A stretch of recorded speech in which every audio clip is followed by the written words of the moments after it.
Nos invités ce soir pour revenir sur cet attentat à Liège ce matin. Yves Lefebvre, Driss Ait Youssef, merci à tous les deux d'être avec nous. Dominique Rizet, évidemment notre consultant police-justice BFM TV qui s'installe à nos côtés. Je me tourne vers vous Yves Lefebvre parce que on comprend donc que l'objectif de l'assassin était de s'en prendre à la police, très clairement. Malheureusement, Zéro oui, ambiguïté. Une fois de plus, il n'y a aucune ambiguïté possible. On l'a vu et ces faits me rappellent également les attentats dans le quartier de l'Opéra, il y a de ça un peu plus de 2 semaines, où là aussi il va directement en contact avec son couteau, tentant de porter des coups à mes collègues intervenants. Et là, encore une fois de plus, on veut... Délibérément, il a voulu tuer, malheureusement, il a tué 2 de nos collègues belges, comme malheureusement, nous savons que nous sommes les cibles, entre guillemets, privilégiées de ces abominables terroristes. Vous êtes particulièrement ciblé, vous êtes ciblé, c'est ce que vous dites. Vous êtes particulièrement ciblé, vous faites, dans la police, aujourd'hui, les forces de l'ordre font, j'allais dire, l'objet de menaces de mort en tant que telles. Oui, manifestement, on l'a vu, rappelons-nous le parvis de Notre-Dame avec l'attaque au marteau, on l'a vu au demeurant, ce qui s'est passé, les Champs-Élysées, hein, le drame, l'assassinat de Xavier Juchelet, on l'a encore vu là dernièrement, je me répète, sur l'Opéra. Oui, nous le savons que nous sommes des cibles privilégiées. Et face à ce genre d'attaque, on ne peut rien faire. Pour être clair, on n'a pas de parade. On a nos gilets pare-balles, mais j'ose penser, je suis même convaincu, que mes collègues belges les avaient aussi. Mais derrière, il les a achevés sans doute, manifestement, d'une balle dans la tête.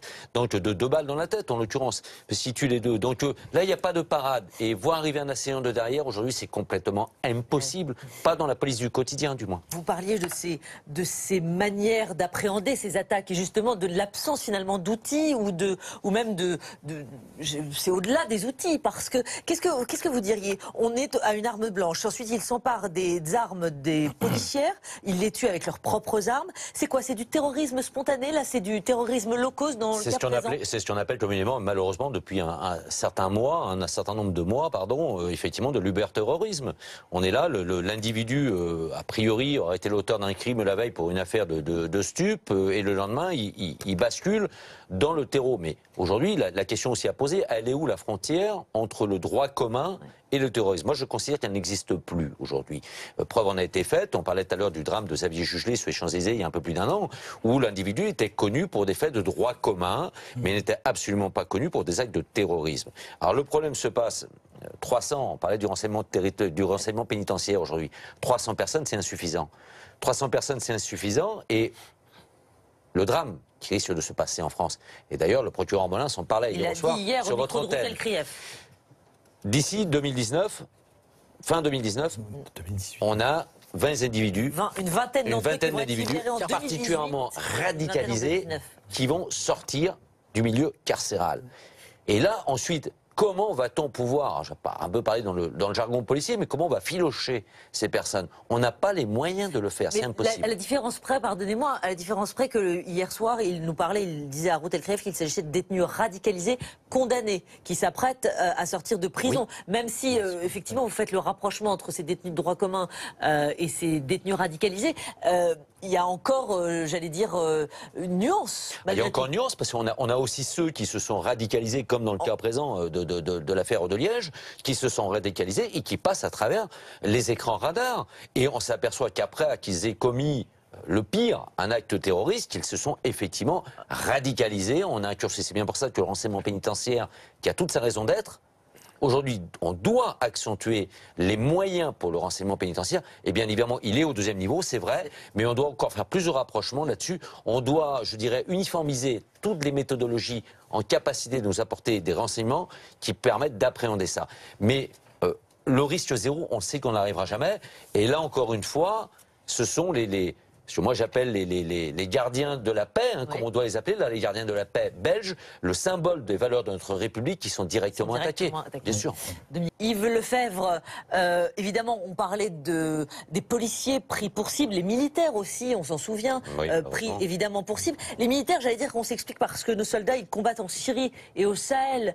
Les policiers parce qu'ils incarnent l'ordre, ou ça va au-delà de ça aujourd'hui? Ça va au-delà de ça, et puis on est quand même je dirais, dans la doctrine d'opération révélation déclinée par Daesh, à savoir qu'il faut effectivement tuer du policier. Pourquoi? Parce que le policier symbolise, je dirais, la capacité en interne, dans nos frontières, hein, au sein de nos frontières, à interpeller et à mettre, je dirais, à annuler autant que faire se peut la menace terroriste. Donc c'est tout un symbole. Aujourd'hui, il y a le symbole aussi de l'uniforme. Il y a le symbole de l'uniforme, il y a tout ça qui rentre malheureusement en ligne de compte. Quand le procureur Molins, hier, parle d'une meilleure communication, coopération entre les services pour prévenir la récidive de ces individus qui ont déjà agi, qui sont en prison et qui vont, pour les radicaliser, sortir, il l'a dit, 2018 et une vingtaine en 2019.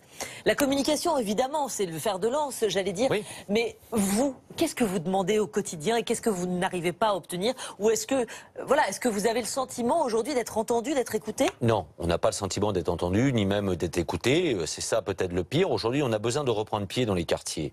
Aujourd'hui, il faut qu'on puisse appréhender en amont. Là, on parle d'un phénomène de radicalisation au milieu carcéral, mais il y a la radicalisation bien avant d'être rentré dans le milieu carcéral. On l'a vu, on parlait tout à l'heure du Tchétchène pour l'attentat de l'Opéra. Donc oui, il faut qu'on puisse reprendre pied. On a trop laissé, on a trop abandonné de terrain. On a créé des zones de non-droit, on a créé des zones de non-droit sous l'époque je dirais à partir de 2002, ça a été renforcé en 2007. 2012 jusqu'à présent, rien n'a été fait. Là maintenant, moi j'attends beaucoup de la police de sécurité du quotidien, que ça soit pas un effet mirage politique, mais c'est vraiment reprendre pied. Et c'est là que le policier du quotidien, le gardien de la paix, pourra appréhender le changement d'attitude et l'éventualité d'une radicalisation. Merci beaucoup Yves Lefebvre d'être venu ce soir nous en parler.